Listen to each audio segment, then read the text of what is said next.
Hi මගේ චූටි යාළුවනේ. ඔන්න අද දවසෙත් ශවන් බබා එක කරන ඇක්ටිවිටි එක අරගෙන ආවා. ඉතින් අන්තිම වෙනකම් බලන්නකෝ මොකද්ද කරන්න කියලා. ශවන් බබා වගේම ලස්සන නිර්මාණයක් තමයි ඇක්ටිවිටි එකේ අන්තිමට ඔයාලට ලැබෙන්නේ. ඉතින් මොකද්ද බලමුකෝ අද ඇක්ටිවිටි එක.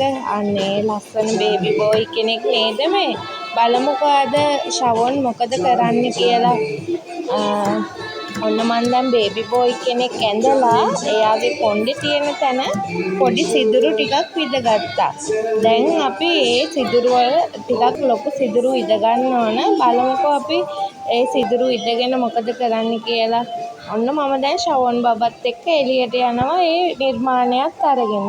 දැන් අපි එළියට ගිහිල්ලා නිර්මාණය කරන්න සුදුසු ගසක් තෝරගන්නවා. මේ තියෙන්නේ ගස. ඔන්න ඒකෙන් දැන් අතු ටිකක් කඩලා මෙන්න මේ සිදුරු වලට දාගන්න තමයි අපිට තියෙන්නේ. බලන්නකෝ ශවන් බබා ආසාවෙන් ඇක්ටිවිටි එක කරනවා. ඉතින් ඔයාලටත් පුළුවන් ඔයාලගේ බබාලත් එක්ක මෙන්න මේ වගේ සරල ක්‍රියාකාරකම් කරලා බලන්න. මේ ක්‍රියාකාරකමෙන් බබාගේ බුද්ධි වර්ධනය සිදු වෙනවා. ඇස සහ අත සමාජානුයෝජනය වෙනවා. ඒ වගේම ඇඟිලි තුඩු වලින් නිර්මාණ කරන්නත් එයාට පුළුවන් වෙනවා.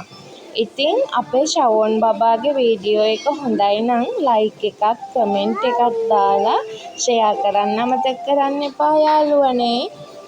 අපිව බලන් ඉදියට ගොඩාක් thank you. බලන්නකෝ එයා ඒක හරි ආසාවෙන් එහාට මෙහාට අරන් දුවනවා. අපිට පෙන්නනවා. බලන්නකෝ මේ නිර්මාණය ලස්සන. අන්තිමට ශවන් බබා වගේම රූපයක් තමයි අපිට හම්බුනේ. මේ බලන්නකෝ ශවන් බබා වගේමයි.